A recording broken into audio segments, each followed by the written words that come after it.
Okay. So, welcome everybody to the next session of our Nostratic seminar on language relationship.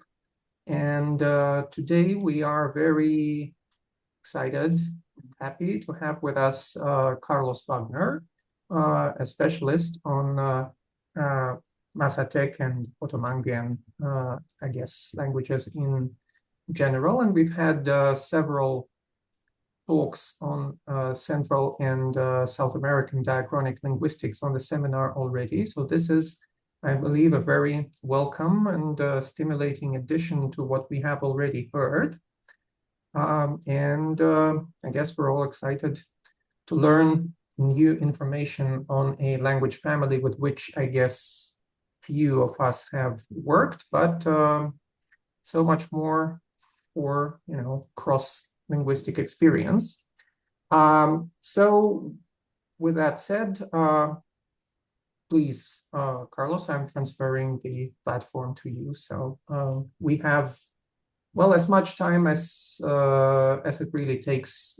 Typically, it's from 40 minutes to an hour. And then we'll have some questions and discussions. Okay, please.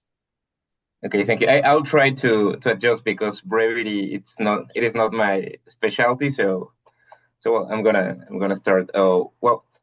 First of all, Blagodariu mishu za priglashenie dla меня большая честь принять участие в вашем семинаре.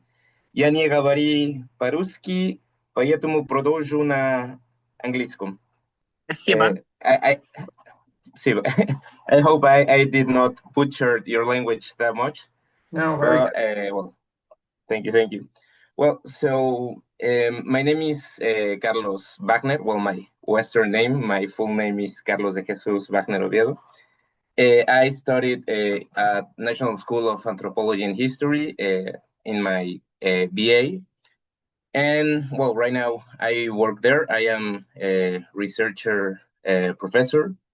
And well, my main line of investigation have always been Mazatec, Mazatec phonology.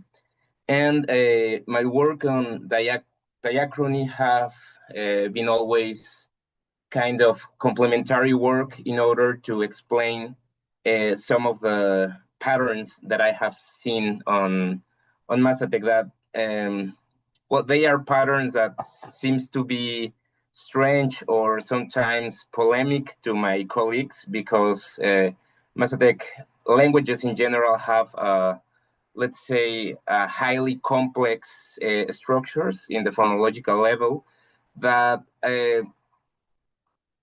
it is not that Mesoamerican languages doesn't have this kind of complexity, but at the descriptive level, they have been described with a focus on the writing part, and the phonological literature of Mesoamerica have been influenced by this. So if you see descriptions or early descriptions on Mazatec and another Mesoamerican languages, you will see that they seem to present really simple systems in terms of segmental inventories principle. But well, I have progressed in my investigation towards morphosyntax, and for my MA, I wanted to work in a new proposal for Proto-Mazatec, but in my program I didn't have that possibility, so that's why I advanced on morphosyntax. But I really thank Misha for this because in the last years, I have wanted to make a coherent proposal from all the work I have done mainly in conferences because I don't have that much work published. But I feel that this opportunity, in a way, motivates me to keep on the track of the study of diachrony of Mazatec languages. So again, thank you very much, Misha. Well, so I'm going to start. this is the content that we will see today. I will start presenting you the group, the Mazatec people, which is, I mean, like pretty important. And then we'll go through the phonological characteristics of Mazatec languages, the background of Proto-Mazatec, both former work and my own work, the new proposal, and then I will start talking to you about the reconstruction that I have done. I will start with stress reconstruction because I feel that is fundamental to understand what it comes next. And I will close with consonant reconstruction because consonant systems on Mazatec languages are like really a complex matter. So, well, who are the Mazatecs and their languages? Mazatec people are a group of native Mexican people. They primarily inhabit the Sierra Mazateca, which is this region. It is in the northern part of the state of Oaxaca, which is the hotspot of language diversity in Mexico, in southern Mexico. And Mazatec people traditionally have lived only in Oaxaca, but in the last century, they have expanded to neighboring states, mainly Puebla and Veracruz. Well, I'm from here. I'm not really Mazatec, but I mean, I feel some connection to the territorial neighbor. Okay, well, so within Oaxaca or in the main Mazatec area, we have a distinction, a geographical distinction, but it has, let's say, cultural repercussions between the Upper Mazateca, which in Spanish would be Mazateca Alta, and Lower Mazateca or Mazateca Baja. The difference is really geographical. Upper Mazateca is a really mountainous region.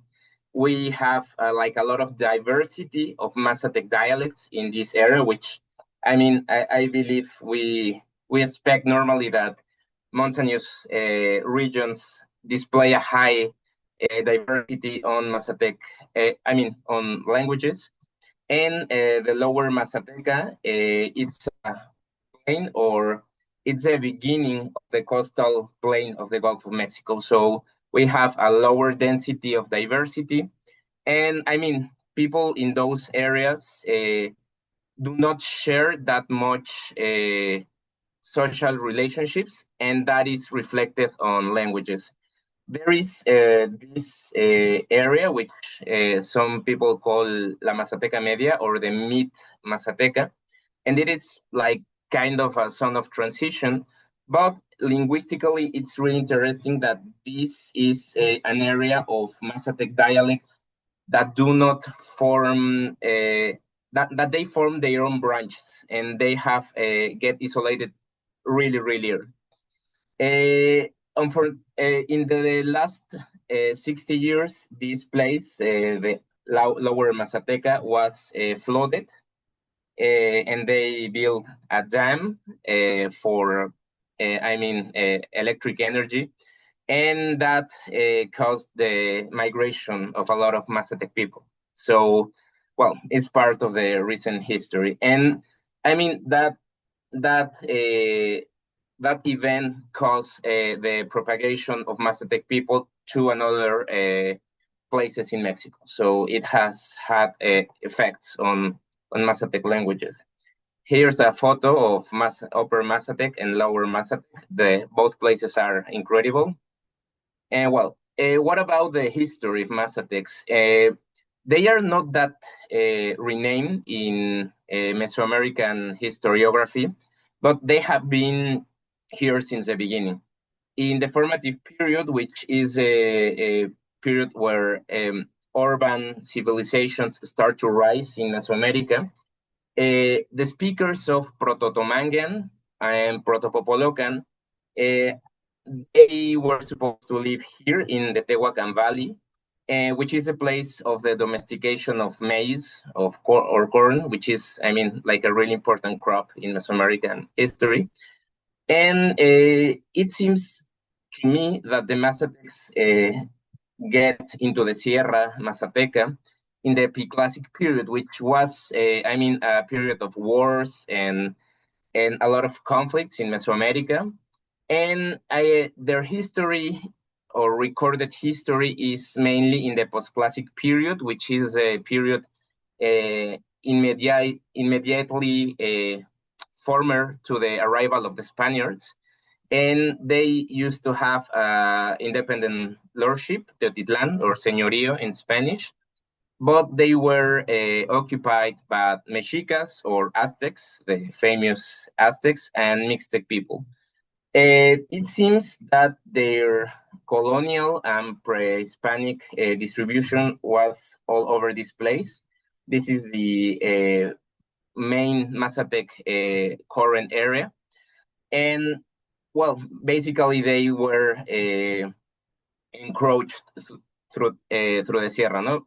The Spaniards occupied the best lands, the lower lands, and those areas were used to animal husbandry and cattle and that stuff. Well, pretty much my family came from those areas, so I believe I am part of the invaders. Okay, whatever. In the colonial area, the population collapsed in all over America due to epidemics. And a lot of towns or pre-Hispanic towns were disappeared. They were relocated by the ecclesiastic communities and the encomenderos. And it's in this time that those areas, black areas, refer to corregimientos, which are civil territorial organizations, and those colored forms or shapes are congregations that are religious organization or territorial organizations. And it is really, really interesting that in this time, it was when Mazatec languages start to diverge. Really, if you see this point, those are current Mazatec languages. They tend to coincide with those shapes. So it seems to me that the diversification of Mazatec languages came from the colonial era. And it's pretty, we can expect that Spanish conquest caused, the diversification of Mazatec languages. I will start to go faster. In the independent Mexico era, after we get our independence from Spaniards, the municipalities emerged as a primary political and social entity. And that's because nowadays Mazatec people mainly identify themselves with their municipality or their municipio more than with something like a Mazatec identity. Yeah. Now in the broader Western world, Mazatecs are renowned for their traditional medicine, mainly the use of psilocybin mushrooms and entheogens and all that. In the 60s, Western European people and some people from the US start to go to the Mazateca. And this beautiful lady, Nazabi, or Maria Sabina, were the shaman of the, let's say, psilocybin mushrooms. So it is probable that if you have heard about Mazatecs, is because they're, let's say, oh, there's a wasp. I'm sorry. Yeah. For their traditions, really. But they have like a long history as well as other Mazatec groups. Okay. So that's all about Mazatec people. What about Mazatec languages? According to INEGI, the Mexican Institute of Statistics, there are approximately, I always have problems saying numbers in English, 237,000 native speakers. So it is like a big language in, well, a big number of people of an indigenous group, at least in Mexican context. And well, when we say about Mazatecan languages, is because they are languages. They are not intelligible between them.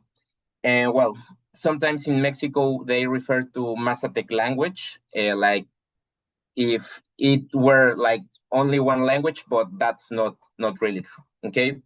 Well, what about their genetic affiliation? They belong to the Popolocan branch of the Otomanguean linguistic family. And well, those languages, Otomanguean languages, are more than half of Mexican native languages. And well, they have been really important in the development of Mexican or Mesoamerican history. Well, how many Mazatec languages are there? Chávez Peón and well, and other colleagues, we propose the existence of 10 Mazatec languages and 20 subregions that we could call like dialects of those 10 Mazatec languages. We have made a classification based on phonological and lexical similarities, as well as a perception of the speakers of various Mazatec dialects.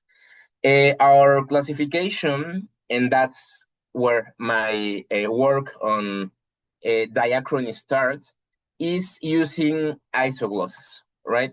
We start to classify Mazatec dialects in a project of dialectology using Kirk's Proto-Mazatec reconstruction as a common base for comparison. And that's when I started to try to refine the proposal of Kirk, which is pretty much what I will present you right now. Well, this is the Mazatec languages area, just to context you. And well, now, what is all this fuss about Mazatec languages? Well, first, they are tonal languages. They typically feature 3 or 4 distinct tonal heights, which is a complex system according to Wald's typological standards. Some Mazatec languages display multiple contour tones, and well, at least the Mazatec I work, it has floating tones, following autosegmental theory. There is a strong tendency towards CV, consonant vowel syllable structures, and they have an absolute prohibition of codas.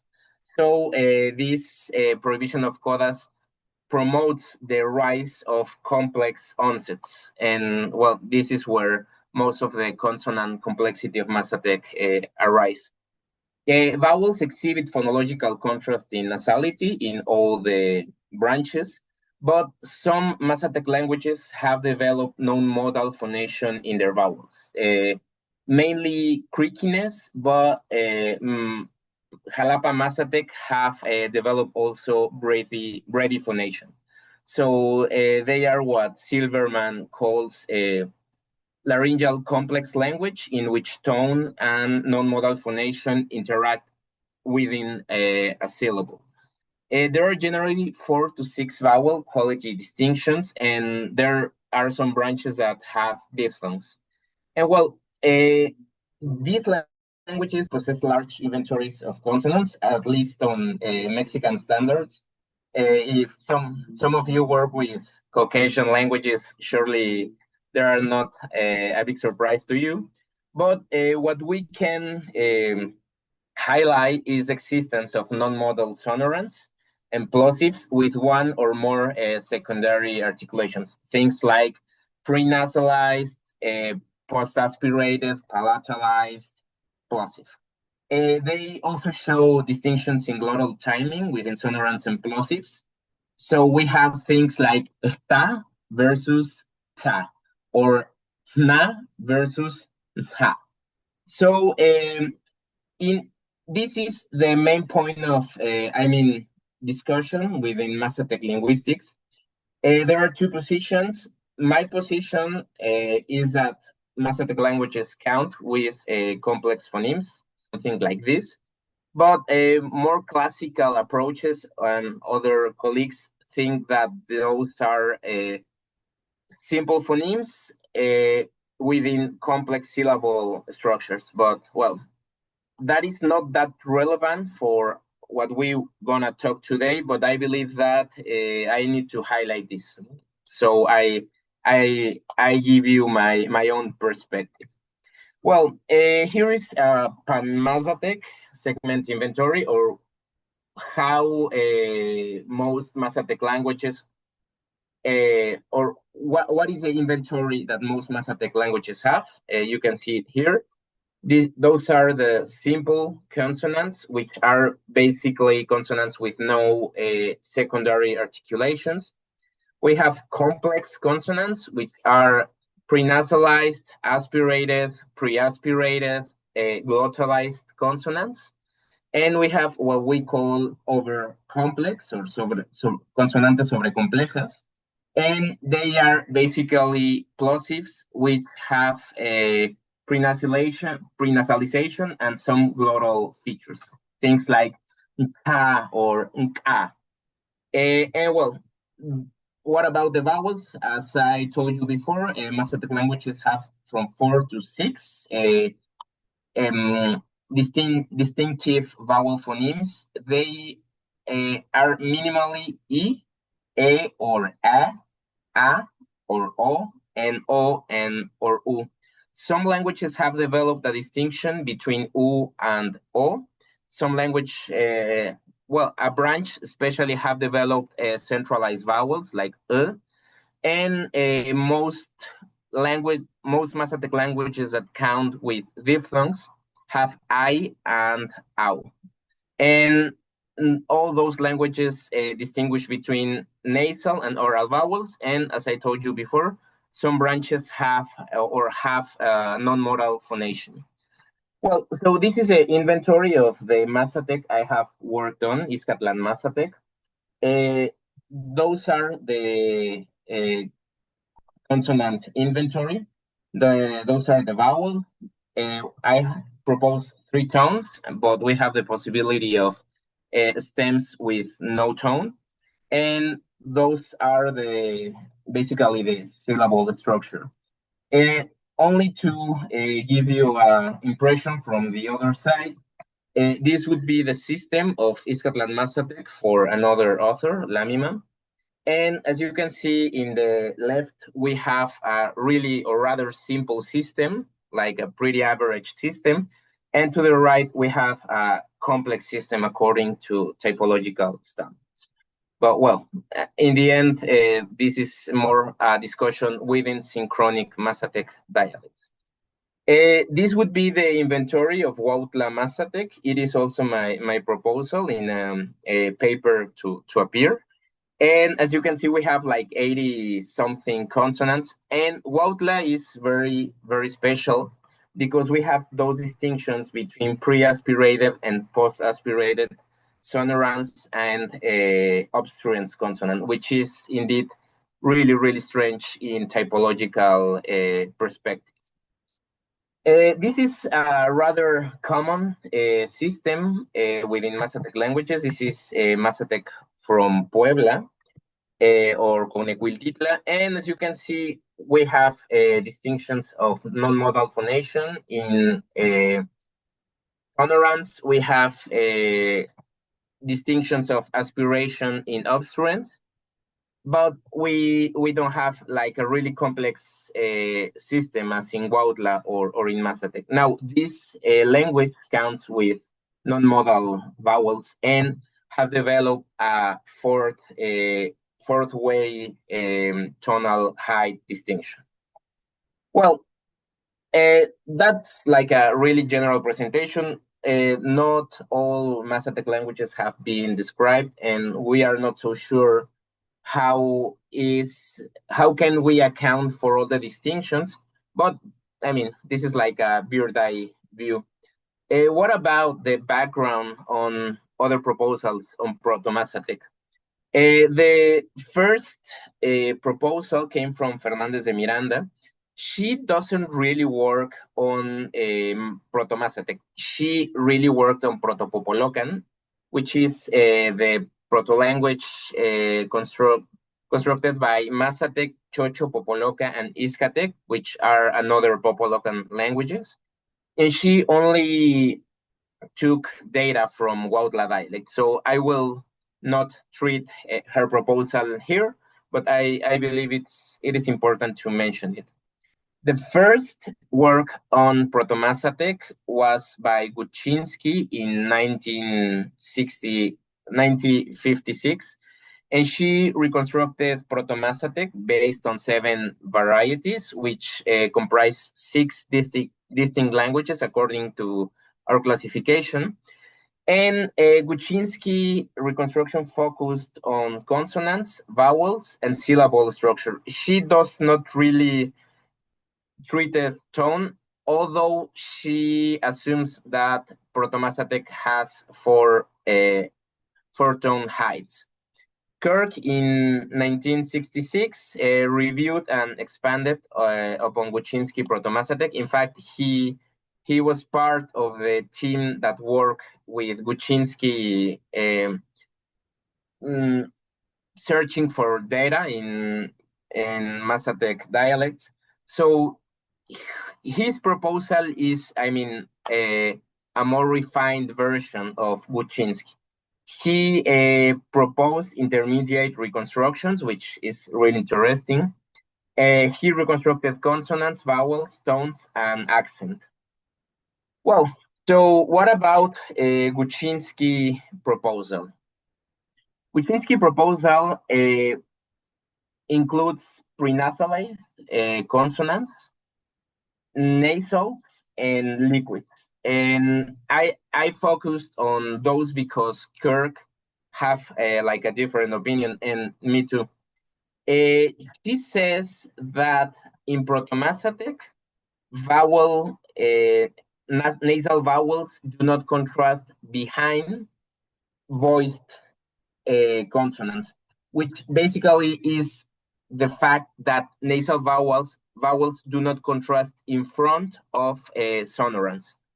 He says that liquids, most Mazatec branches have ere or el, but most of the time they don't have both liquid consonants.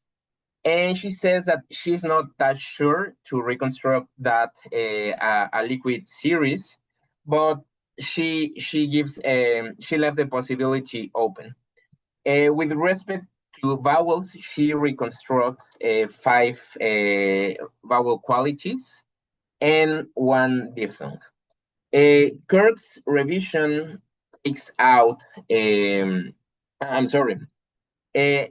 Guczynski also considered the possibility of or the existence of consonant clusters. Mainly, obstruents can be preceded by nasals followed by glottal consonants, a combination of both. And she also proposed that obstruents can be preceded by fricative stridents and by T.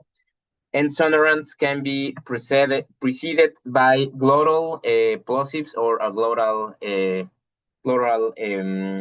fricative. Pretty much is to say that what we propose today as complex sonorants or complex obstruents, she proposed that they used to be consonant clusters. Oh, I'm sorry. Here. Yeah. Okay. So now, what about Kirk? Kirk does not consider the possibility of prenasalized consonants. In fact, I agree. He does not consider the existence of liquids, which I do agree. He considers that Mazatec vowels used to have 4 vowel qualities, not 5, as Guczynski has previously asserted.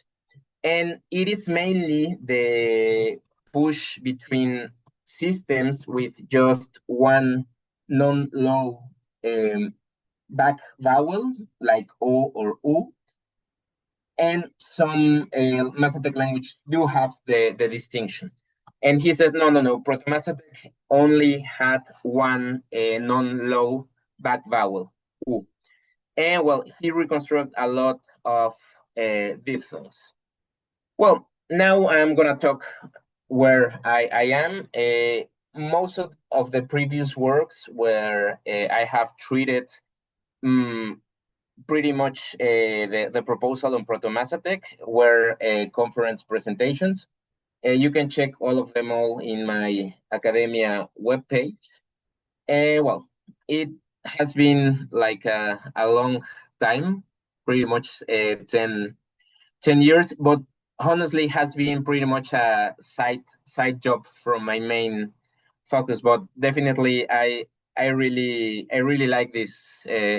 I mean, I have made more presentations on diachrony of Mazatec languages than synchrony. Well, so what about my new proposal? I propose that Proto-Mazatec counted with aspirated plosives. It counted with one prenasalized consonant, but I'm not that sure. And now, well, I will talk you about later. And I consider that Proto-Mazatec used to have a distinction between preglottalization, postglottalization, pre-aspiration, and post-aspiration in sonorants. And I propose that within vowels, as Kirk has assured, there used to be 4 vowel qualities, with the difference that I consider that the low front vowel was not e but a, and what it is based on evidence on current Mazatec languages and another arguments that I will present further. I propose that there were diphthongs I and au. Well, pretty much we all agree, Guczynski, Kirk, and me, that stress is ubiquitous, well, occurs in all Mazatec languages as stem final. It is a predictable pattern. I propose that there are only 3 tones, high, mid, and low, although Guczynski and Kirk propose 4 tones. I propose that the only consonant clusters that there used to be are nasal plus a plosive consonant, fricative estrident or estrident fricative, sorry, plus plosive consonant, and the sequence of fricative plus nasal. And well, what is the difference with respect to Guczynski? I don't consider prenasalized plosives to be present in Proto-Mazatec, with the exception of nga. I don't consider that M and N, that is the labial and palatal nasals, were present in Proto-Mazatec. And pretty much what I propose is that there used to be a complementary distribution within nasal vowels in front of approximant. When a nasal vowel was in front of wa convert to m. So something like wa gave ma, and something like nya gave nya. So that is why I don't believe that M and N related phonemes were not present on Proto-Mazatec. And I don't consider that liquids were present, as well as Kirk, but no Guczynski. Well, I went a little further, and this would be like the newest proposal, and it is a proposal on pre-Proto-Mazatec using internal reconstruction. But I propose that it is not only the morphological evidence which let us reconstruct this former period, but also something that I call a prosodic regularization. That is, we we focus on the form or the prosodic form of roots and stems. We see the generality of those stems, and we establish or we explain why some things get out of the pattern, and we, let's say, reconstruct the prosodic form. Why I say this? In Proto-Mazatec, we see that things like those consonants always appear on monosyllabic words or stems, and simple consonants appear both in monosyllabic and bisyllabic stems. So it seems to me that there is a strong cue to assume that those complex consonants came from the collapse of the syllabic forms, and this collapse give rise to those complex consonants, as we will see further. So what I propose here is that in pre-Proto-Mazatec, in fact, there were no complex consonants with the exception of tia and qua. And we don't have M and N as well as in Proto-Mazatec, but we don't have aspirated nor prenasalized consonant. This is really like a simple system, like an ideal system according to typological standards. I assume that there were no diphthongs, that those diphthongs were also innovation, and pretty much the generalization would be that stems have a form CV or CBV, which it is essentially to say that stems were obligatory bimoraic.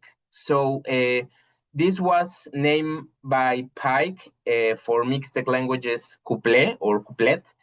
And this couplet pretty much says that there is an complementary distribution, between monosyllabic stems with long vowels and disyllabic stems with short vowels.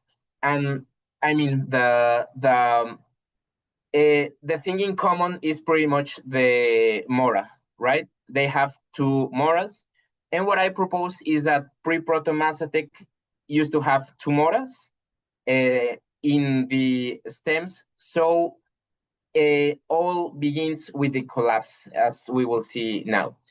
So what about the stress reconstruction? Pretty much all the Mazatec languages have a stress on the last syllable of the stem. So the reconstruction obviously follows this logic. If all daughter languages have a stress on the last syllable of the stem, the mother also have. However, I propose that in pre-Proto-Mazatec, the stress fell on the penultimate syllable of the bimoraic stems or the couplets. And this is not evidence from Mazatec or within Mazatec, but evidence that came from other Popolocan languages. Pretty much Izcatec, Popoloc, and Chocho, the other Popolocan languages, have stress on the penultimate syllable.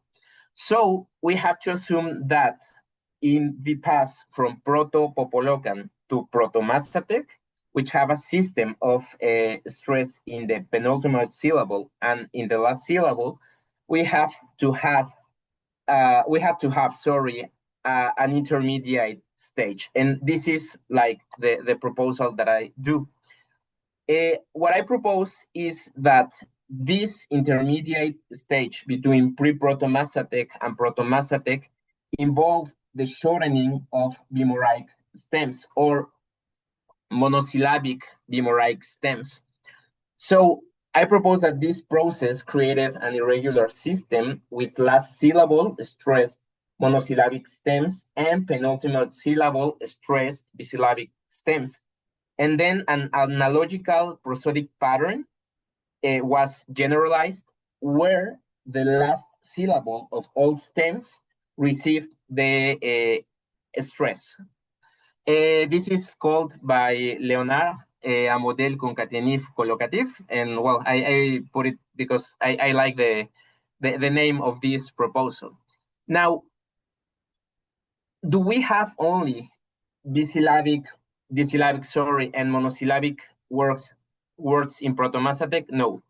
We have trisyllabic and tetrasyllabic words also, but they were probably compound words formed by stems preceded by class terms, or in the case of verbs, where most of this internal reconstruction seem, well, I want to go there. They probably were compound or serial verbs. Now, all this is better explained with this example.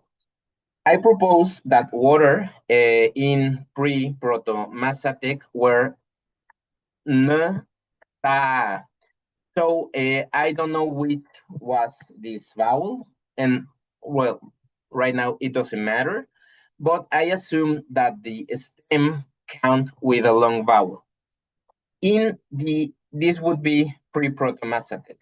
In Proto-Mazatec, I assume that this has lost this vowel and the vowel in the stem has shortened. And pretty much what happens is that the stress was stranded in the stem in here, but because of this vowel, formerly long, became short, the stress now falls in the last syllable.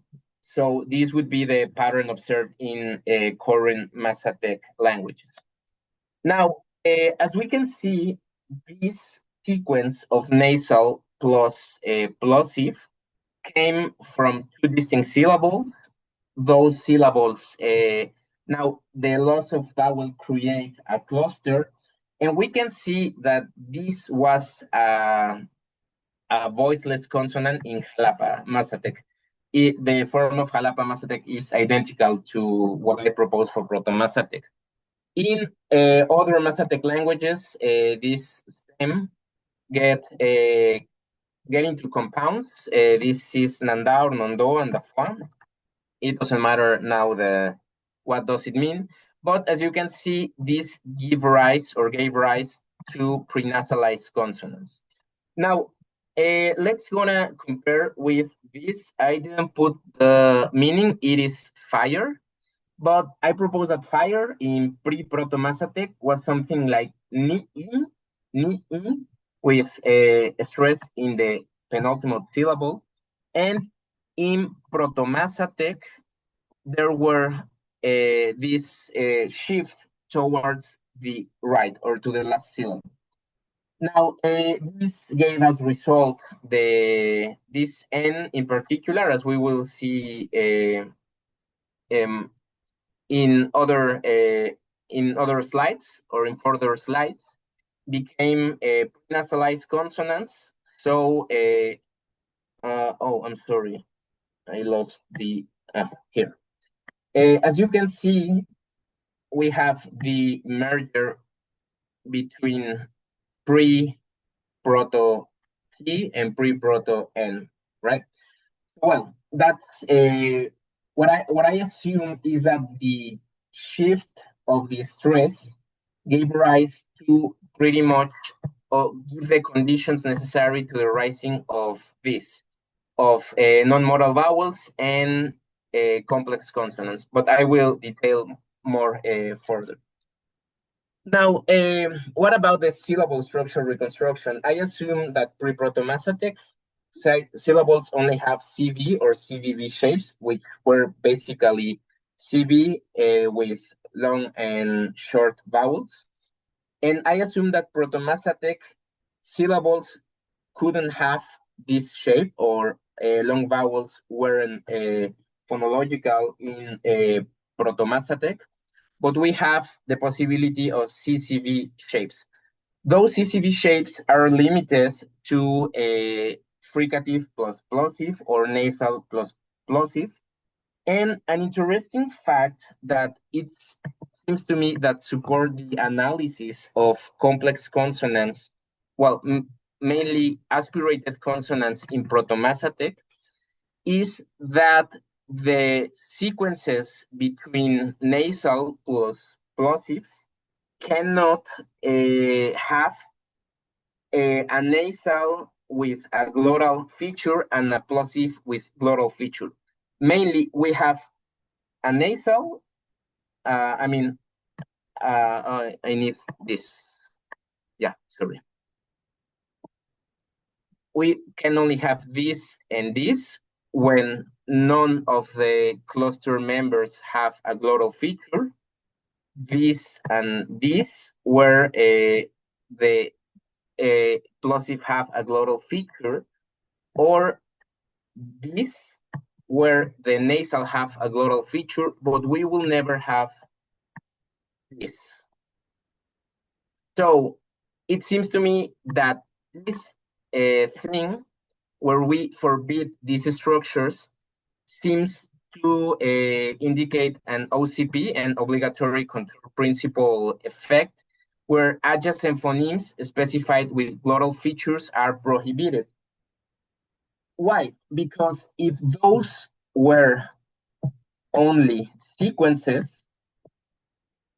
those consonants are not adjacent one to another, right? But in this case, this effect gives support to the proposal that Proto-Mazatec used to have complex consonants, at least aspirated and glottalized sonorants and aspirated consonants. So how we arrive to complex consonant, complex syllable or clusters? Again, I assume that pre-Proto-Mazatec used to have a CB and CBB consonant, syllables. We have this word leaf in most Mazatecs is shka. And I assume that this word used to have a something like a class term or a classifier formed by a monosyllabic syllable and a monosyllabic bimoraic syllable that get shortened.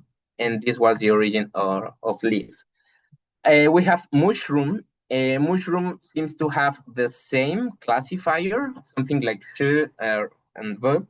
Well, I believe that this etymology seems to indicate something related with natural word. We have tahin, which evolved to shtahin. We only have here the elision or the deletion, of a V element in the first syllable.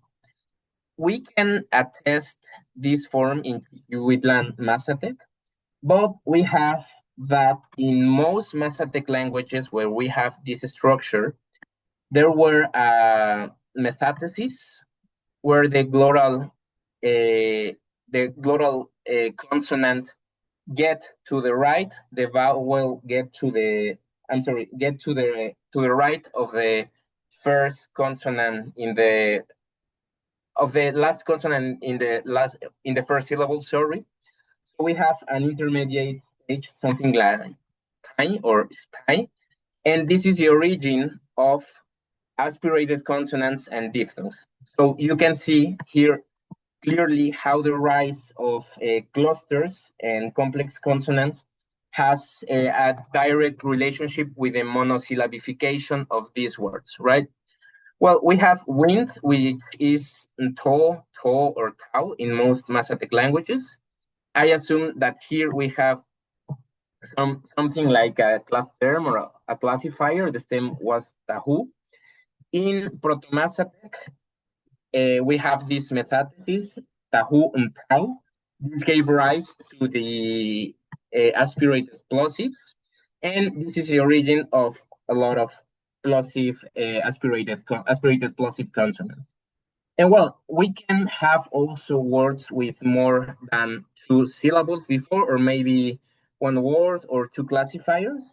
And we can see that the deletion of these vowels gave rise to these complex patterns of preglottalized plosive, right? So well, this is the role of syllable structure in Proto-Mazatec. Well,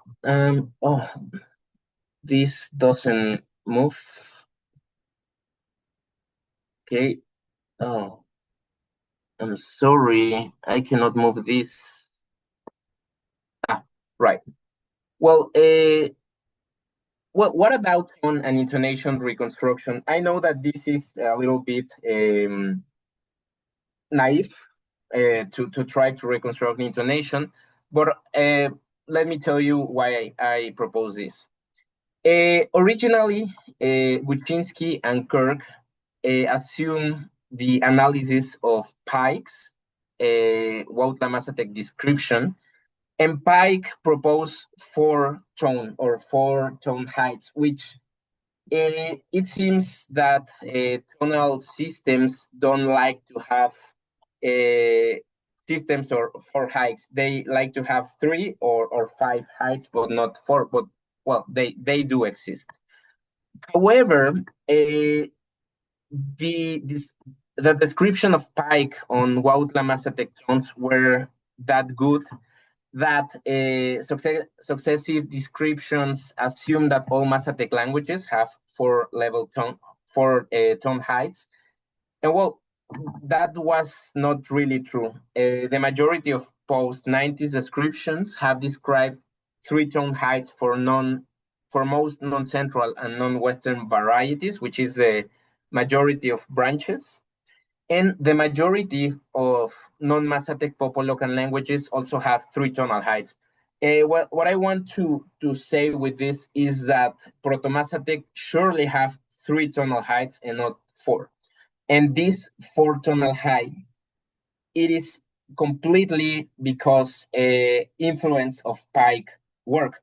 Now, it is pretty, I cannot move this, I'm sorry. What's happening? Yeah. Well,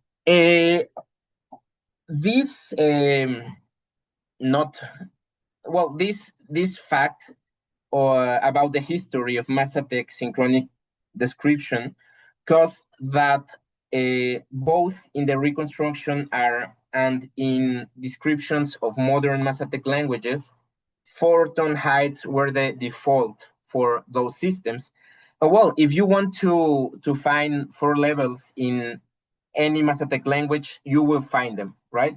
Or five or six. But this would be like a really phonemic description, or not really a phonological description. Now, Chávez Peón and me observed that Huautla Mazatec, which have four level tones, this system can be traced to a former three level tones.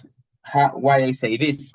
Huautla Mazatec count with a low, mid, high, and semi-high or mid-high tone S, while most Mazatec languages only have those. The correspondence between Mazatec languages seems to are very clear. Low tone, from Huautla corresponds to low tone from other languages. Mid tone came from mid in other Mazatec languages, and high with high. And this extra tone, the mid-high tone, came again from stems that used to be disyllabic and they become monosyllabic. This was let's say a more, let me show you. I reconstruct Nanya for dog with mid and high tone, mid in the first syllable, high in the second syllable. I propose that this vowel get deleted. Yod was reinterpreted as a diphthong, and the mid tone and the high tone merge. It was pretty much like a tone coalescence, right?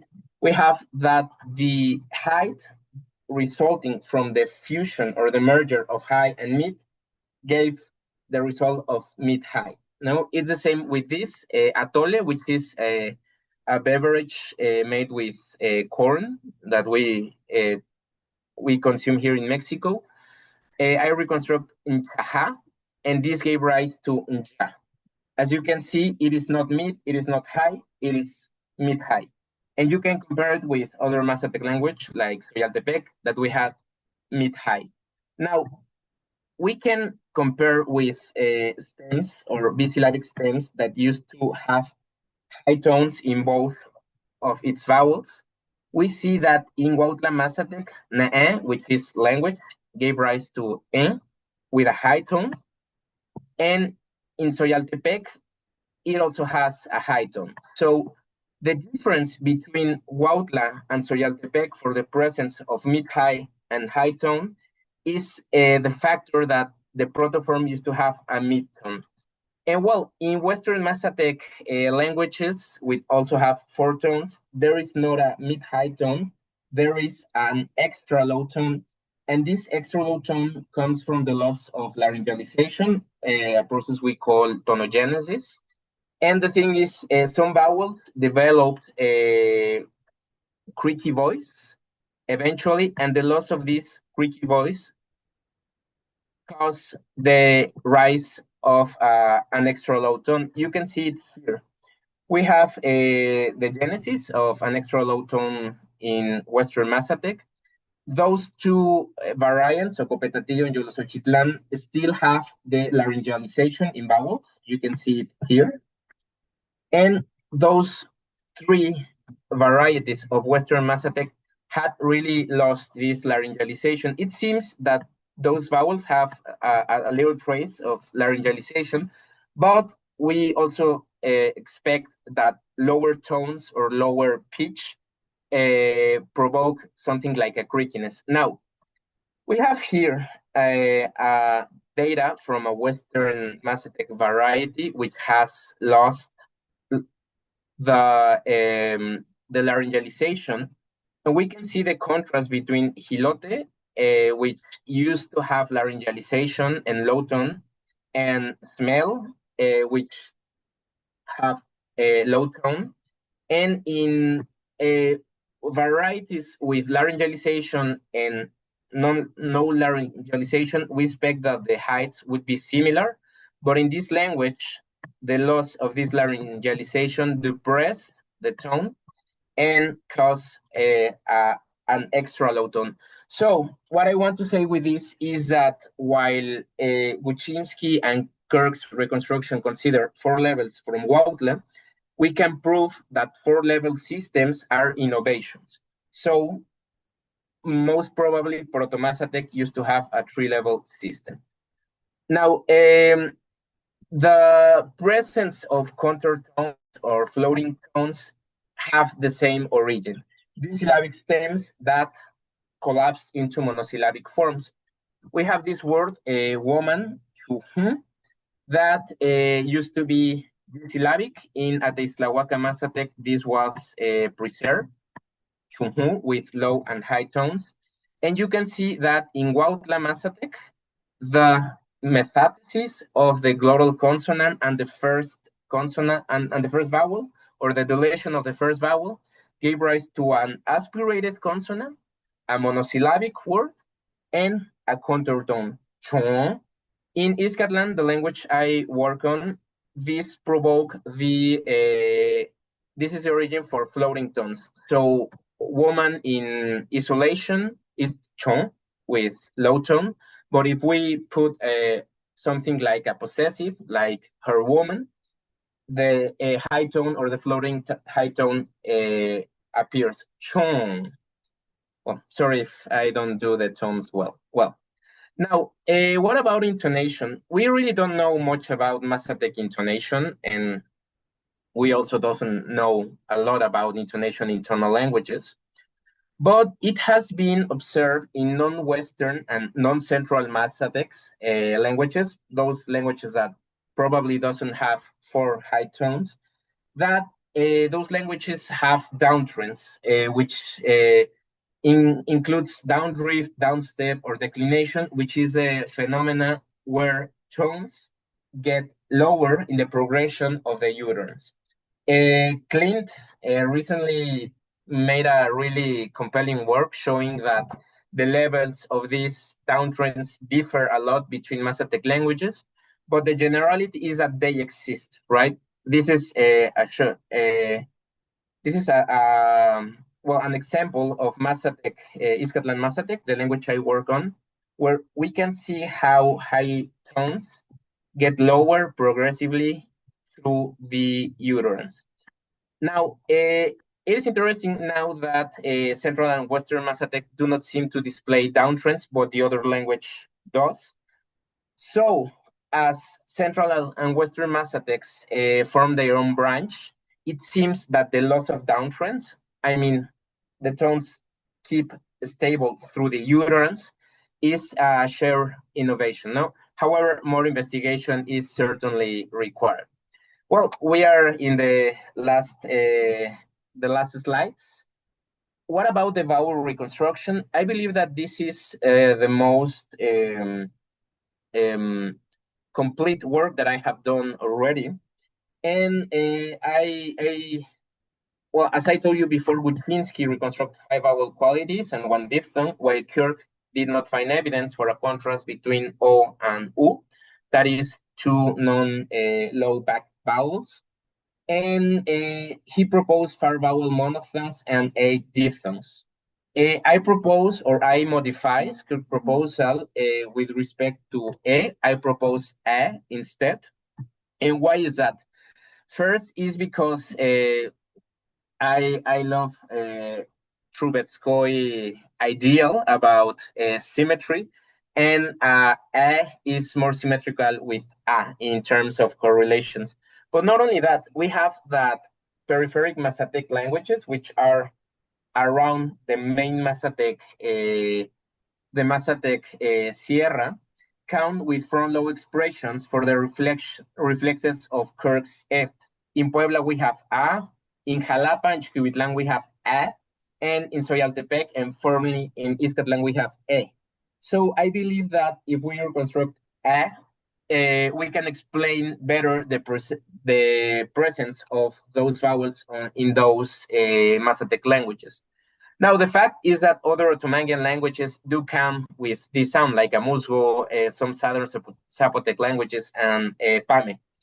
Now, Kirk, I reinterpret Kirk's diphthongs. The majority of these diphthongs, pretty much the ones that have a high vowel and a low vowel, like ya, we, as the secondary articulation of consonant plus vowels. That is, he says that something like swa is a diphthong, and I say that swa came pretty much from the sequence of u, wa, and a, or maybe Proto-Mazatec used to have labialized consonants. That is my position. But well, I do not. I will not enter right now because of time. Now, for pre-Proto-Mazatec, I assume that both I and au diphthongs came from bisyllabic words with glottal or approximate medial consonants that became monosyllabic. Something like town, money, used to be tawu for me. Now, the thing is that in Proto-Mazatec, we cannot reconstruct yi and wu. So this absence seems to me to indicate that there would be something like a process of absorption of the approximant by the vowel. They are very, very similar in terms of perception and articulation. So the lack of those sequence seems to me to indicate that we used to have them, and they were the source for some occurrences of those diphthongs. Now, we have here the correspondence. We have that E in Proto-Mazatec and pre-Proto-Mazatec developed fairly stable in most Mazatec language, with the exception of Conecuiltitla, where it becomes E. But Conecuiltitla is an incredible system because they have like a complete change shift. E became E became A became O became U, and O sometimes became E also, but let's see. For 10, I reconstruct A, and you can see that A became A, and E. I reconstruct A like nda or nta voice, and pretty much A was very stable through all Mazatec languages. But we have that in Conecuiltitlan, Teiztlahuaca, A became O. And I have evidence that in some neighboring varieties like Huehuetlan, there is an allophone, back allophone of O, like O. U became U and O in this was pretty much there's a lot of variation here. And in Puebla, Mazatec, and in Ateiztlahuaca get centralized U, and we see here the origin of the diphthong au. It is not, again, the existence of these syllabic words that get collapsed into monosyllabic, ntahu, ntau, and which is important is that this diphthong could get a monophthong, and in some languages causes the distinction between U and O. For example, you can see in, Mazatec, that fruit that came from U is tu, wind that came from tau is to. So we have the distinction, but in Izcatlan, the language I work, pretty much U became O, au became O, and the former distinction get where there were a merger between the monophthong U and the diphthong au into O. And again, we have mushroom. We have here that I came from ahi, from the syllabic stem that get or became monosyllabic. And it seems that in Quiquihuitlan and Jalapa, but I'm not that sure right now, causes a distinction between mid front vowel E and a low mid front vowel E. But I need, like here in Jalapa, I need to, I believe that I'm not that sure about that. But, well, okay. So for closing, what about consonant reconstruction? I won't show you all the developments because, well, it is a lot and we don't have that much time. And I honestly I don't have all the data that I would like. But, well, let's just say that Guczynski considered the existence of prenasalized consonant as well as tia and qua. And the other clusters, she proposed that are consonant clusters. Kirk only considered the existence of tia and qua and considered that all other clusters are consonant clusters. And for Proto-Mazatec, I propose the existence as well of tia and qua.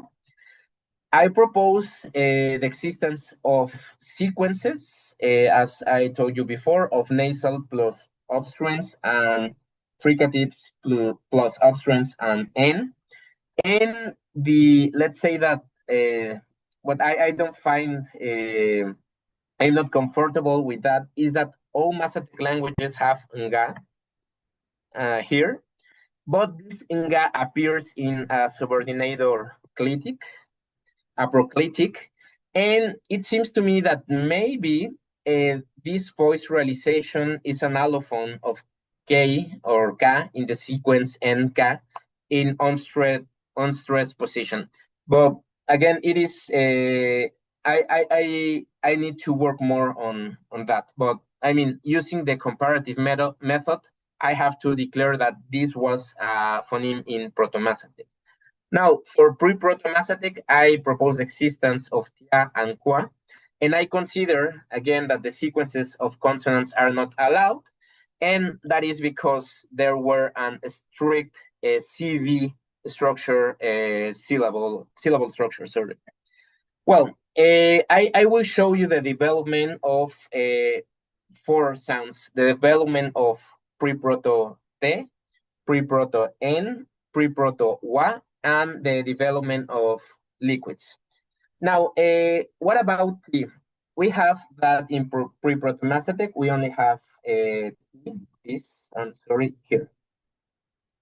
So we have tu, ten, tahush, tahi, taan, ta'i, note, nota, note. In Proto-Mazatec, we have that the dilation of some vowels and some process pretty much in when, here, gave rise to an aspirated consonant, right? So in Proto-Mazatec, we have two phonemes. Now, in Iskatlan, in 19th century Iskatlan, which is attested in Belmar's work, we have that T is T in monosyllabic word that used to have this. We have that this sequence was reinterpreted as a complex consonant, a pre-nasalized post-aspirated consonant, and pretty much is because that those are monomorphemic words, and we cannot segment or found morphology in there. That's why I consider that they are complex consonants. They are pretty much fossilized morphology, but they form part of a web of relationships within a symmetrical system. We have that in some instances of Proto-Mazatec of ta became ta, so pretty much it gave rise to more occurrences of ta. We have that in Iskatlan, 19th century Iskatlan, there used to be laryngealized vowels that were reinterpreted, or the laryngealization timing were hosted now by the consonant, and this gives rise to glottalized consonants. So nowadays in Iskatlan Mazatec, we have a different system. We have plain T's, aspirated T's, glottalized T's, and we also have that in Iskatlan there were a process where I became a monophthong E, and E palatalized the consonant. So now we have a series of palatal plosives, which is, I think that it is really similar to Eastern Slavic languages, right? You have more palatalized consonant than Western Slavic languages, I think. Now, an Eastern development we can see in Puebla or at Oaxaca Mazatec. This language in some period, the sequence of fricative plus plosive gave rise to pre-aspirated consonants. So in conservative at Islahuaca, we have a contrast between ta, ti, and to, but some people have lost the pre-aspiration, and this has caused a push change shift, where a pre-aspirated consonant became plain, aspirated consonant aspirated, and the former voiceless consonant became voiced. So now we have a threefold contrast in this language between da, ta, and ta, and there are no other Mazatec languages that contrast voiced consonants outside pre-nasalized. Now, what about N? N is super interesting. We have that N in Iskatlan gave rise to N, gave rise to pre-glottalized consonants, and this came from the collapse, again, of the syllabic stems. We have here that strong used to be ni-u. Then we have a metathesis between the glottal and the E, and become new with a post-glottalized consonant. And we have evidence of this form in Huautla, in conservative speakers, which is a post-glottalized sonorant, which is really, really weird. But we have that in Iskatlan, this glottal feature get into the left of the consonant, which is a typological perspective movement. And we have a pre-glottalized palatal nasal. We also have pre-glottalized coronal nasal. And we also have that N in Iskatlan gave rise to a pre-aspirated consonant. The context is this. We have that ni. When we have oral vowels, in the stressed syllable, the consonant became pre-nasalized in order to avoid the nasalization. And well, this is the origin of this pre-nasalized, and this pre-nasalized merger with the sequence of nasal plus plosive. We have also that the sequences of fricatives, both stridents and glottal, like this, both bisyllabic and monosyllabic, gave rise to pre-aspirated nasal. And we have that N in clitics or in enclitics, postclitics, gave rise to R, especially when the last vowel were not nasalized. So we have that N is the origin of all those consonants. In Huautla Mazatec, which have a different development, we have that N became pre-glottalized, post-glottalized.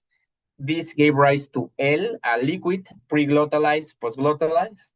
And well, this is the reason of the existence of all those sonorants.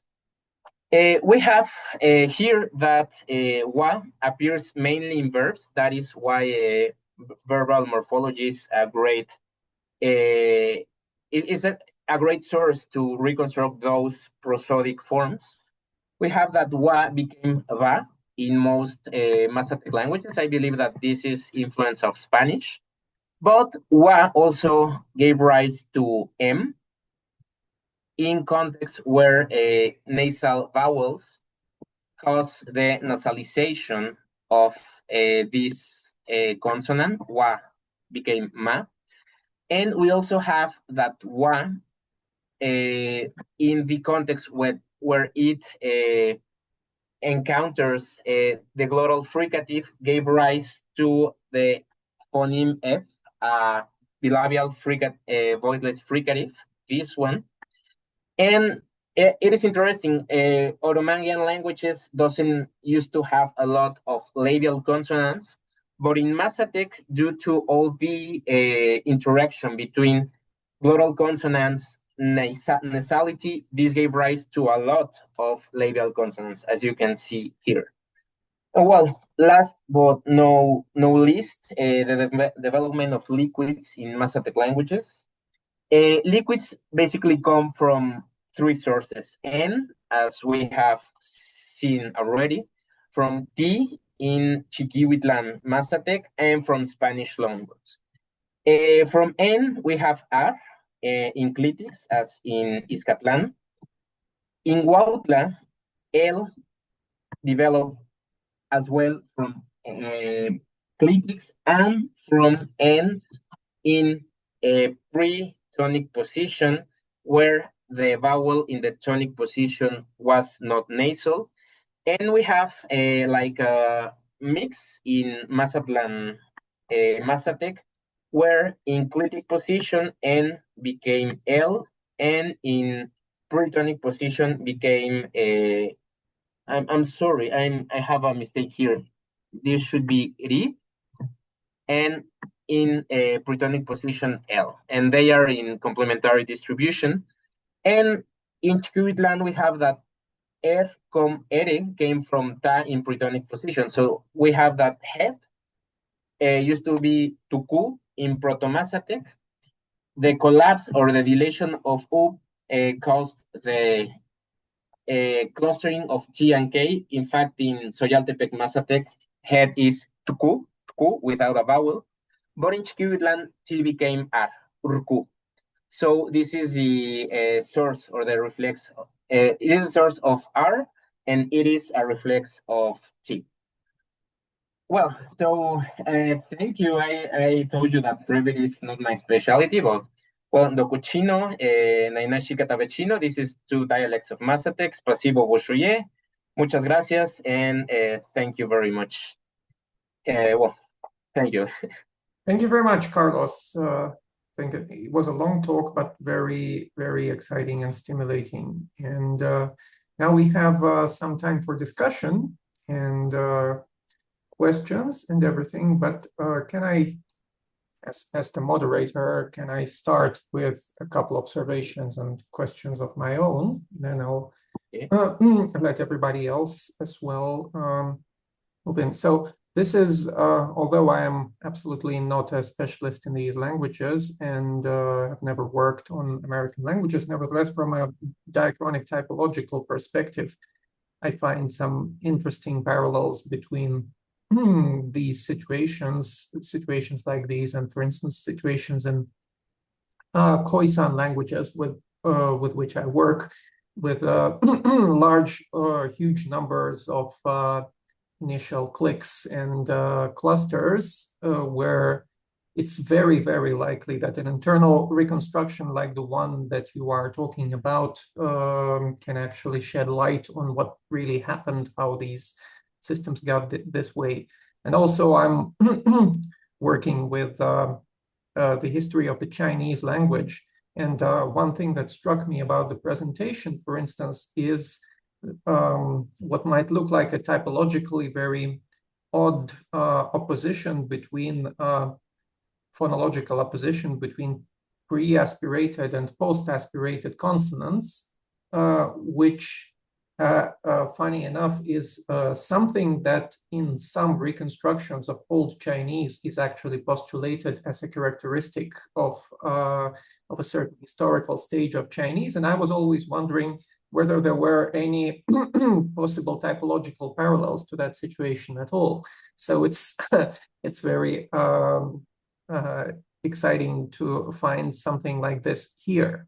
But all of this also raises a certain question, and probably I'm speaking for most of us when I post it. So I can sort of understand how we get to Proto-Mazatec from modern Mazatec languages. I'm not entirely sure how we get from Proto-Mazatec to pre-Proto-Mazatec, unless it's only these kind of general systemic, symmetric, and typological considerations. To me, what would first and foremost look reasonable, of course, is if this pre-Proto-Mazatec reconstruction somehow correlated with external linguistic data on other, so Mazatec are a subgroup of Popolocan, right? And then the larger Otomanguean family. So it's very interesting to learn how this pre-Proto-Mazatec reconstruction actually aligns with external data from other Popolocan languages. Does it really fit? And also, by the way, an adjacent interesting question is the dating of all these processes. So where and when exactly do we situate pre-Proto-Mazatec, and how does it relate to its external relatives? So could you say a few words about that, if possible? Okay, well, first on the Khoisan question, it is just I believe an interesting datum. In Soyaltepec Mazatec, where we have this sequence, the K, speakers may have three realizations: an aspiration in T, like tku. They can have something like an affrication, sku, which is the evolution in other languages, like sku. But I have the recording of a speaker that sounds pretty much like a click, something like tku, tku. And it seems to me that what he does is further the coronal part in front of the velar part, and this provokes a click. I mean, when I present this in a conference here in Mexico, everybody was like, that's not possible. But I mean, it's not a development because it is only one speaker or two. But well, yeah, I believe that this parallel was it is really interesting, no? And as well as to explain the origin of clicks that are pretty weird. Now, about the pre-aspiration, I recently wrote a paper on the phonology of pre-aspiration versus post-aspirated consonants. I did a research on which languages have also pre-aspiration in initial position of word. And the only other language that I have found is Otomi, which is also an Otomanguean language. But we don't really have evidence from a current Otomi. It seems that it is consequence of the reconstruction. I believe that it is very possible that it was that.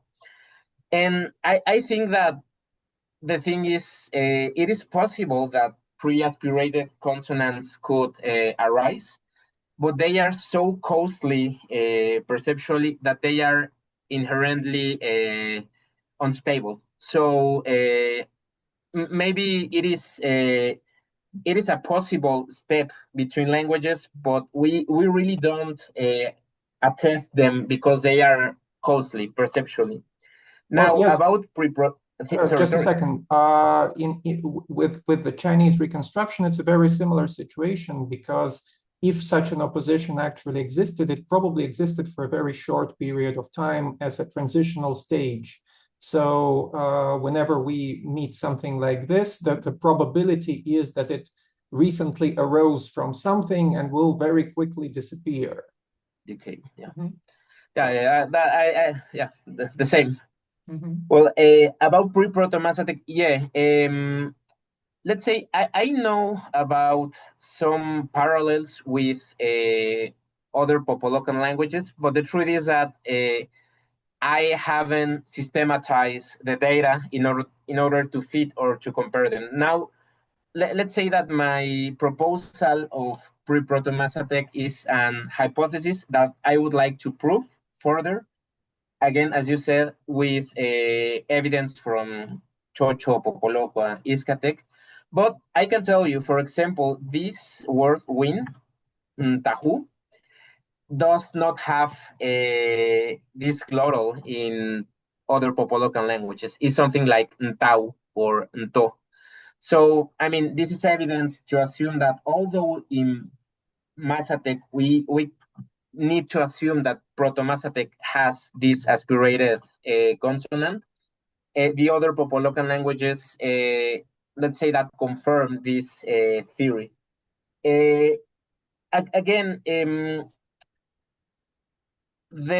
I believe that a big problem with Otomanguean languages is that I believe that they used to be like Southeastern languages, Southeast Asian languages, sorry, in the fact that they used to be more isolating languages, and they just recently get clustered. So we have a lot of variability in complex morphological constructions. So if I check cognates between complex morphological words between Mazatec and Chocho, I do not find that much evidence, right, or direct evidence.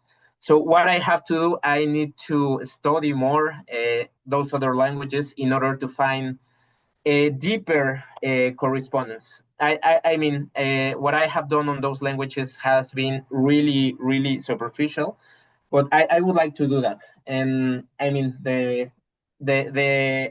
the answer is that I have lacked that work.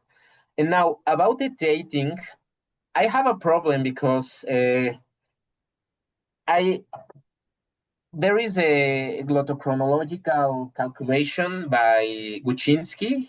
She used the Swedish method, this formula, and she calculates something like 1,000 years. But I didn't put it here, but I have let's say calibrated some branching separation with some historical events, and I have found that we cannot assume the antiquity of 1,000 years. As I told you at the beginning, I believe that Mazatec languages get diversified in the last 500 years, which is pretty much from the conquest of Spaniards.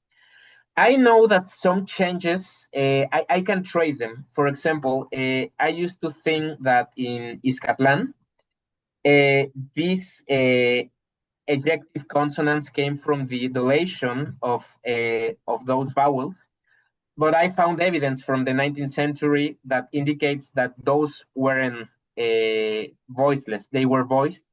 So I assume that here what we have were really a laryngeal, a creakiness. So I can say, okay, so this change where Izcatlan or Eastern Mazatec languages get those glottalized consonants happen in the last 100 and 1,000. No, I'm sorry, 150 years. Sorry, the numbers always kill me in English. Uh, I also know that, for example, Puebla Mazatec, which is very, very interesting in the process with respect of consonants and vowels, correlates with a migration about 100 years, which correspond with pretty much the Mexican Revolution. So I have tried to correlate some of these changes, but to be honest, I believe that I don't have the knowledge to incorporate this to a quantitative model or a Bayesian method, which I believe would be ideal. I really don't know how to date. That is the answer, and I doubt the dating by Guczynski. So yeah, that would be that.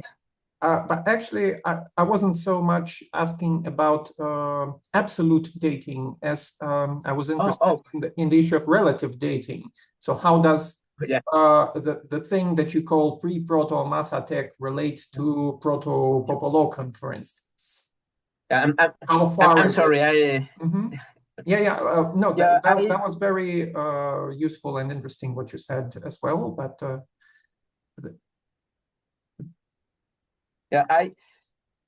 I would think that I think I put it here. Here, I believe that this would be certainly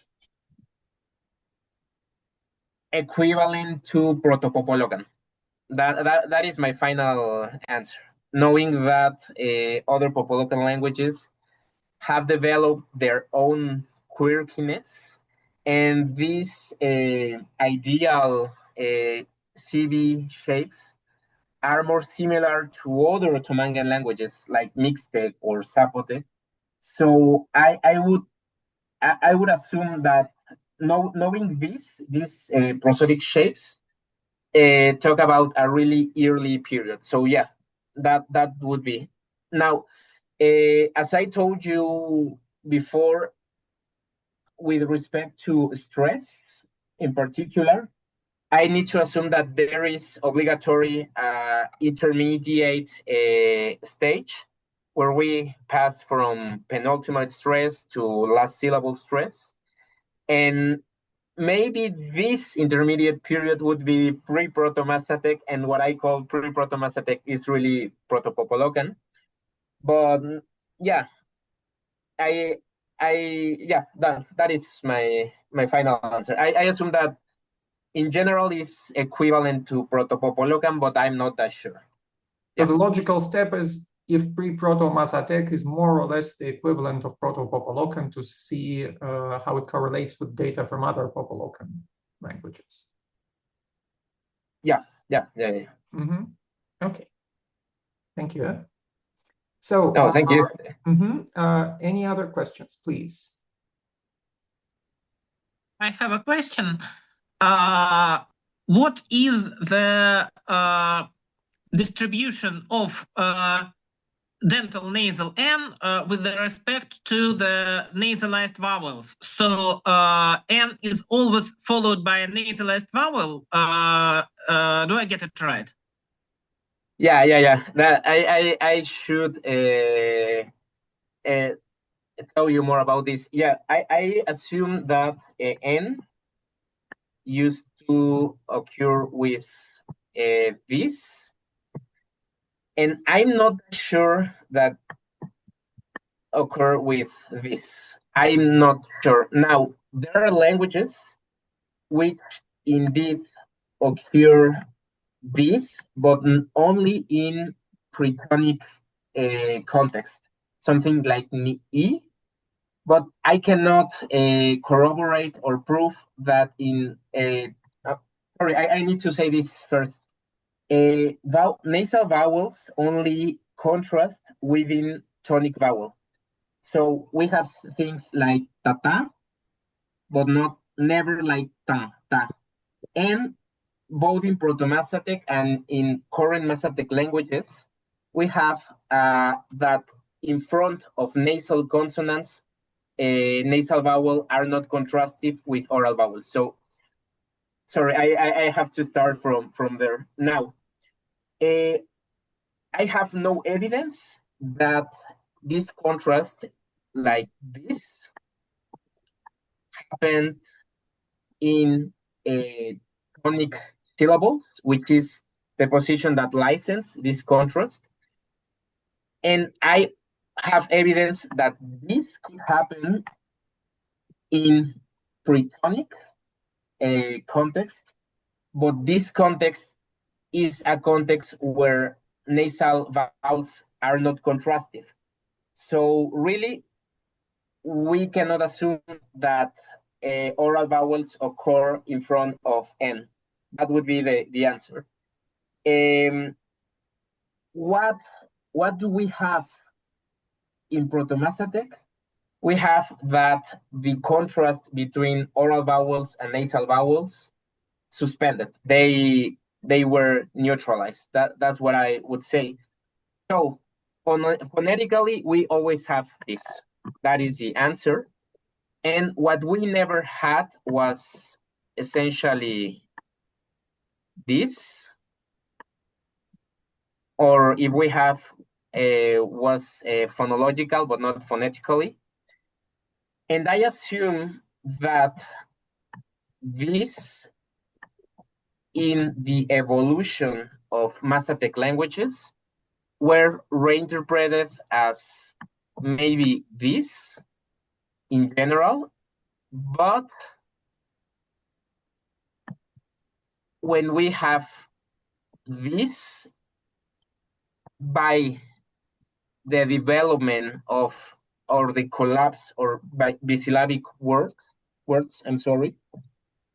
we see that some languages took the decision to convert N to L, N to R, or N to NDA.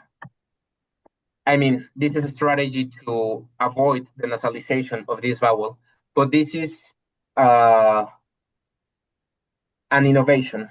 I'm sorry if I believe that I say a lot of things, but I don't know if I answer your question. Well, my question was motivated by the following observation that other Otomanguean languages frequently have post-oralization of nasal consonants before oral vowels. And for example, there was a paper by Stephen Marlett about Mixtecan languages where he demonstrated that nd in Mixtecan is not so much a prenasalized consonant as a post-oralized allophone of n. So my question was whether we can suppose that actually some cases of nt in Proto-Mazatecan, as in word for water, for example, go back not to sequence, disyllabic sequence like nu, but actually to na with an oral vowel. I used to think that. I made a work in which I assumed that water was originally N plus a vowel, and there were a post-oralization. But I have evidence that the etymology of water in other Otomanguean languages has T. And I believe that is a really, really sure etymology within Otomanguean linguistics. I would think that at least in mistaken languages, we have exactly the N with oral vowel, which is preserved in treaty, and regularly changes to T in mistake proper. So I would reverse your statement that actually the external evidence of other Otomanguean languages requires to or favors a reconstruction where Nd is an allophone of N before an oral vowel. At least I think so. I may be wrong, but this is my impression. Yeah, I used to think that, but I believe that in Mazatec we cannot sustain this position based on this evidence, which is that in Jalapa Mazatec we have the contrast between pre-nasalized consonants like nda, and this is cognate with n and l in other Mazatecan languages. And we have that the sequence of n ta, let's say the voiceless, is have merged with these nasalized in other Mazatec languages, but in Jalapa we have evidence that they were in fact different and they came from different etymology. I believe that in Mazatec, the position is different. So one is from the disyllabic couplet like ni, and other is from long vowel ta or da, what depends on what you reconstruct. So I think that difference in Jalapa Mazatec may be caused by the different position, actually, position before long vowel or a position before a sequence vowel, laryngeal vowel.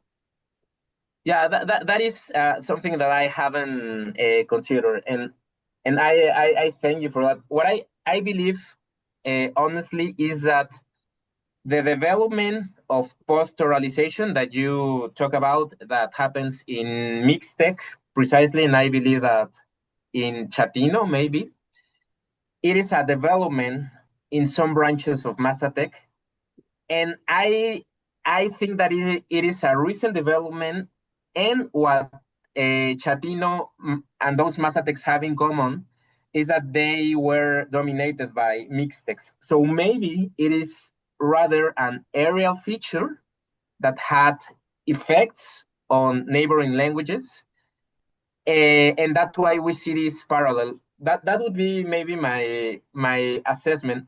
And I told you this because I used to consider that I made a presentation about that, but right now I don't. I'm sorry. Well, maybe I found later, but yeah, I would say that the post-oralization strategy is an innovation in Mazatec. So I cannot assume that this is a genetic, but rather an aerial, or maybe a convergent evolution. But I want to convince you, so I will search for long vowels with N that maybe disprove this hypothesis. But I really thank you for this. I used to have that position. Now I don't, but I think I could replantear. I don't know how to say this in English. Replant? No, that doesn't exist, right? Reconsider this. Yeah. Thank you. Thank you very much. Thank you. Alec. Спасибо, Misha. Yeah, Carlos, it's very interesting. It's quite logical. I have two more or less big questions, and one of them is I can see that you don't reconstruct P and M for Proto-Mazatec, right?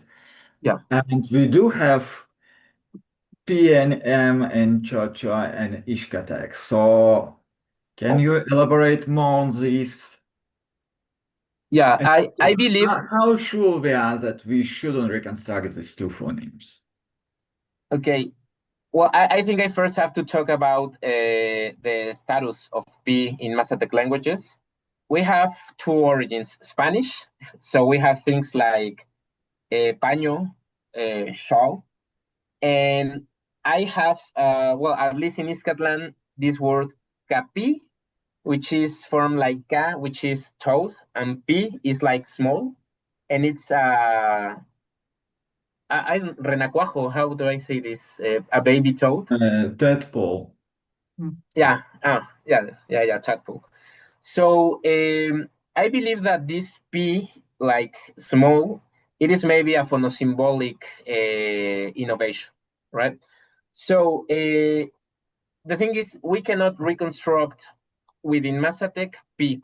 And I'm not sure the origin of P in Chocho and Popoloca, but I believe that this P should be again a loan from Spanish, maybe a loan from Nahuatl or phonosymbolic words. Now I'm sorry for going to another place. The traditional classification of Otomanguean languages in Eastern and Western assumes that P corresponds to Kwa, right? So Mazatec have Kwa, but doesn't have P. And originally Chinantec has been proposed that has P, but not Kwa.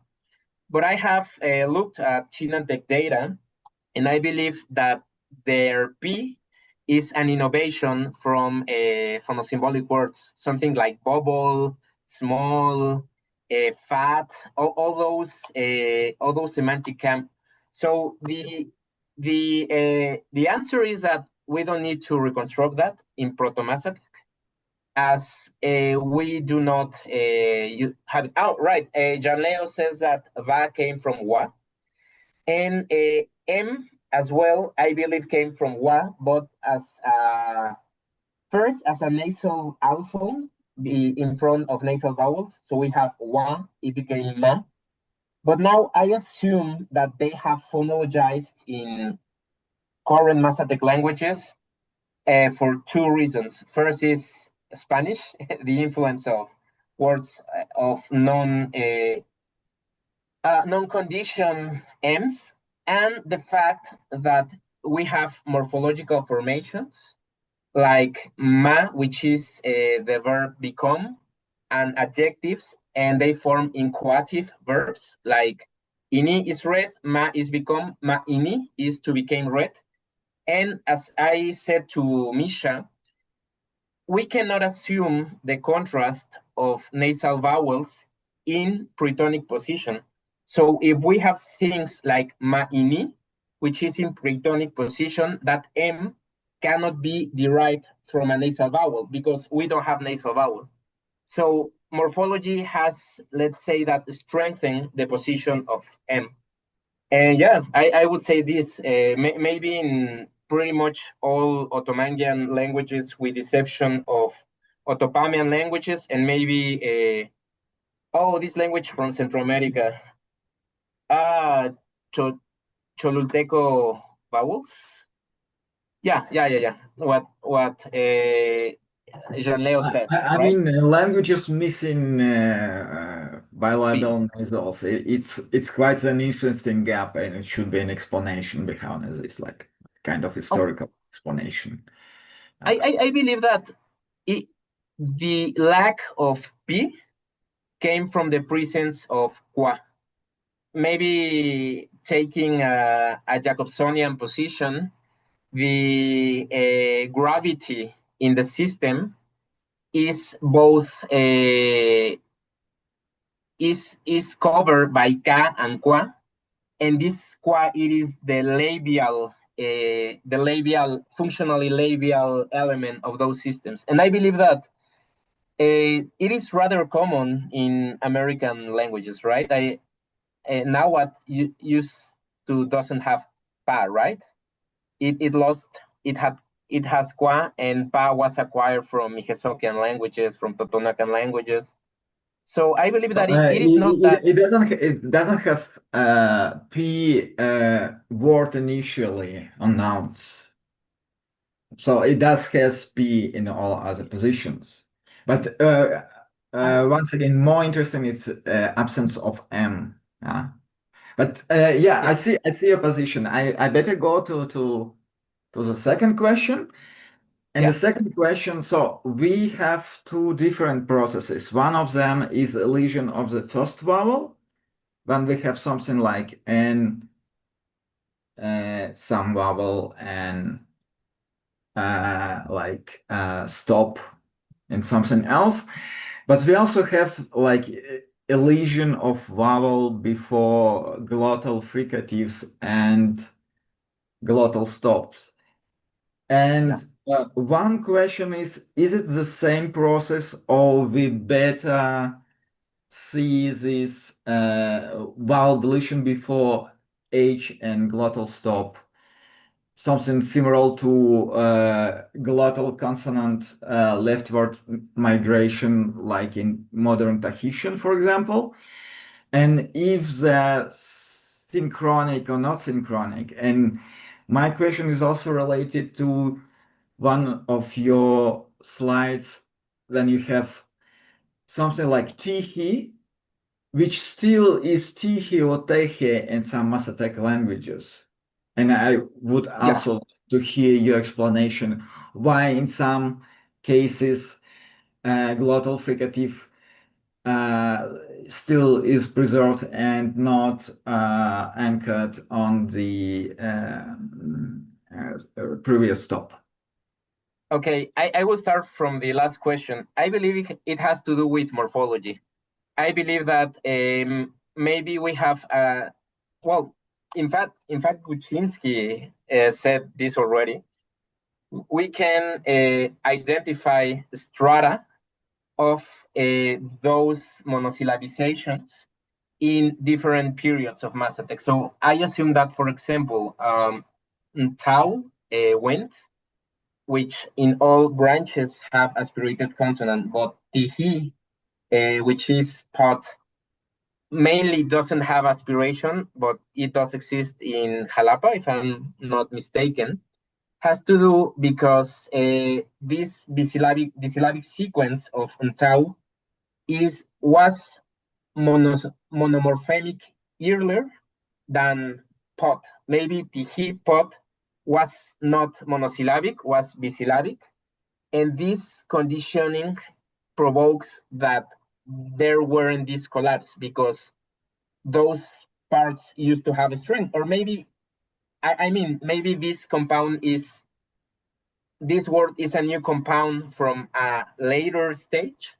So that's why we don't have this process. And I mean, I did not enter in this because it would be very detailed in each branch, but I have evidence that we have something like analogical effects, where, for example, we have hnu and hunu in Chiquihuitlan Mazatec, but in all other branches we have hnu.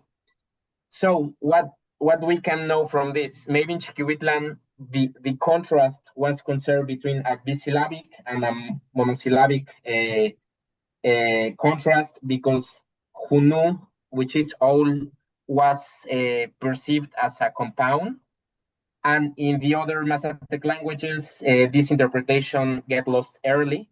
So this collapse may be neutralized with hnu, which is milpa, cornfield. So I believe that we can assume that morphology and lexical strength has a role in the collapse of these structures, and that would be my answer. The former answer about a question, about migration of glottals. I believe that the tendency is this Kingston binding principle, where when we have sonorants and glottal features, at least at the beginning of word, the glottal migrates to the right, and in obstruents stays in the left. So we have na and ta, but we usually don't have nha or ta, although we have in Huautla. And yeah, I believe that this migration, for example, of blood, which used to be nihi, nhi, and in some words, in some Mazatec became hni, it is evidence of the defunctionalization of this segment, right? I mean, it speaks about his Jaleo are saying really interesting things in the chat if you want to see. Yeah. And I have evidence too from Chiquihuitlan that this migration could cross boundaries of plosives. And I love this. I have this word which is you. Wait. I'm sorry for the gloss. I have something like da a, and it is a disyllabic word in most Mazatecs, but in Chiquihuitlan it's nda. So we can see that the glottal feature migrates all to the left, right? So yeah, I did not, again, I believe that it is a really specific question, but I have a new work on those migrations and these complex segments. I assume that they have like a subphonemic structure.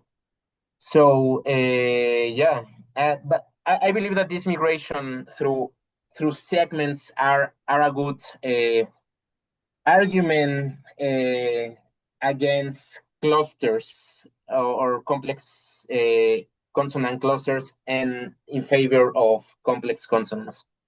Y perdón, creo que ya me perdí de lo que me preguntaste, but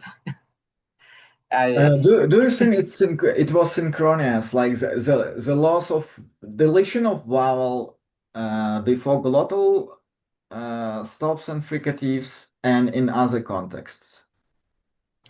Was it one sound change or two sound changes? Oh, I'm sorry, I didn't understand you the first part. Yeah, like we have two different contexts, right? One of them is na something plus, for example, ta, inventing things, yeah, and it becomes nta, right? Yeah. And we have another situation. We have taha, and it becomes tha.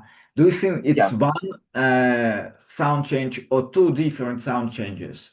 Maybe, I mean, not synchronous. I mean, it depends, right? I believe that there is a general process of monosyllabification. That would be my position. But I'm not sure that this monosyllabification happens at the same time. That would be my answer, no? And again, the answer would lie in the fact that maybe those process of monosyllabifications happened in some parts of the lexicon, and they create pressure in the rest of the lexicon, right? Through an analogical prosodic patterning. But yeah, I believe that as George said to me, I need to talk about the relative dating, right? Or the relative chronology of those. Yeah, and I'm sorry, Leo he says that typologically the trick of disyllabic compression of nouns into complex monosyllabic templates, as shown by Carlos, has to do with the notion of sesquisyllables, as in Austroasiatic languages. I don't know what is sesquisyllable. It's in the same syllable?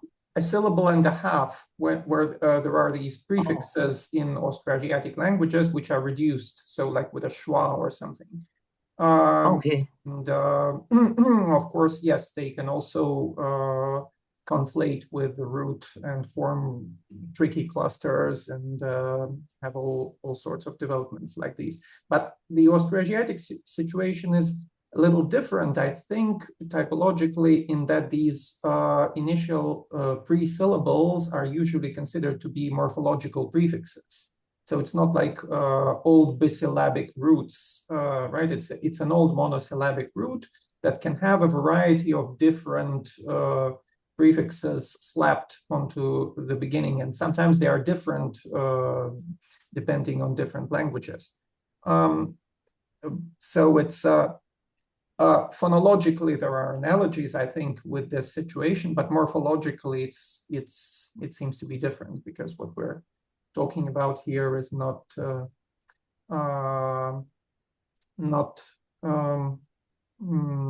prefixal situation. Although I don't know much about Mazatec morphology. So. Okay, yeah, as Janelle says, light prefixes are classifiers. However, I recently read about this, and a reviewer beat me up with all his strength, because I used to say classifiers as a general term for semantic classification, but at least in Popolocan languages, it seems that they were first class terms. They were simply roots or stems that get into compounds, and they seems to have like an effect of classification. But I'm not that sure that they are really prefixes, and I believe that Janleo didn't know that. But yeah, right now I'm not that sure that they are prefixes. So yeah. Maybe it's just compounding. Yeah. They are compounding. Yeah, and that's the origin of those. Sometimes it's difficult to distinguish. Yeah. In other Popolocan languages, they have grammaticalized to real nominal classifiers. And in fact, in Chiquihuitlan Mazatec, there are a nominal classification with anaphora and all these. But for the other Mazatec languages, we don't have really classifiers. Although Suarez proposed that they were fossilized classifiers, assuming that Otomanguean languages had originally a system of classifying nominals, but now I think that they were an innovation, and it's part of this disentangling within Otomanguean historical linguistics. Yeah. Okay, thank you very much. Thank you very much, Carlos. I think we have to wrap up the session. If anybody has a very quick question or two, we can still. I have a very short question. The word for water in some Mazatec varieties is enlarged by some additional morphological matter. Where does it come from? Oh, all right. The additional morphological came from composition, or I'm sorry, compounding in nominals, and follows this compounding of hyperonym and hyponym, which seems to be something like a classifying system. But now, as Janelle said, I became shy about it. And sorry. Yeah. In the case of water, that water plus what? What is the meaning of the added word? All right. I believe that the stem or the root is ta, and the preceding nasal plus vowel prefix or element, I don't know. Kirk has proposed that it is a nominal classifier, but the thing is that in a lot of Otomanguean languages, we have traces of something like a nasal prefix or a nasal part that seems to indicate something like a noun class. But right now, we cannot be for sure about the meaning of this morpheme or this word, but it is, I want to say, ubiquitous. It happens all around in Mazatec. There is a lot of nouns that has this nasal plus vowel or nasal in nominals, but not in verbs. So it seems that it is a remnant of a morpheme that indicates noun, but a specific meaning I cannot provide it. Yeah. Sorry, this is not what I meant. I did not mean the nasal in the pre-Proto-Mazatec word for water. I meant the additional material in Okay. different Mazatec languages where you have water plus something, and I was interested in if these are different Mazatec languages, perhaps you know what is the meaning of the added material there. Oh, okay. Sorry, Misha. So we assume that nda is the root or the new root of water, and most Mazatec languages have this nanda, and it seems that na, it is the same na that the pre-Proto-Mazatec. So it is like a double clustering of this pseudo nominal known classifier. And in Izcatlan and Soyaltepec, we have the fa with or the fa. And at least in Izcatlan, the fa means like drinkable water. It is algo. It comes from to pass, fa'a, and it's pretty much like water that passes, water that you can drink, potable water. And in Soyaltepec, which is really similar, we have ndifa or ndaifa, and it seems to me that came from a nominal and noun phrase, da chifa, and that is water that passes. So it is let's say the clustering of a noun phrase, right? At least in Izcatlan, it seems that are a compound, but in Soyaltepec, we have evidence of a collapse of a noun phrase, right? Yeah, thank you very much. Thank you very much. Thank you. Thank you very much. Thank you. I think it was a wonderful talk, and we all gained a lot of insight, even those of us who are not dealing directly with American languages. So thank you very much again. Thank you, everybody, for the discussion. And hopefully this is not the last time. I think that we raised a lot of issues which might be interesting to revisit later once we've made additional progress on all of this. So we'll hopefully we'll have all this recorded, and then more people will be able to catch up with everything. And that's pretty much all I wanted to say. So thank you again very much. And we can have this applause in virtual applause in Zoom. And we'll look forward to more talks like these, of course, in some time. So thank you very much, everybody. I'm stopping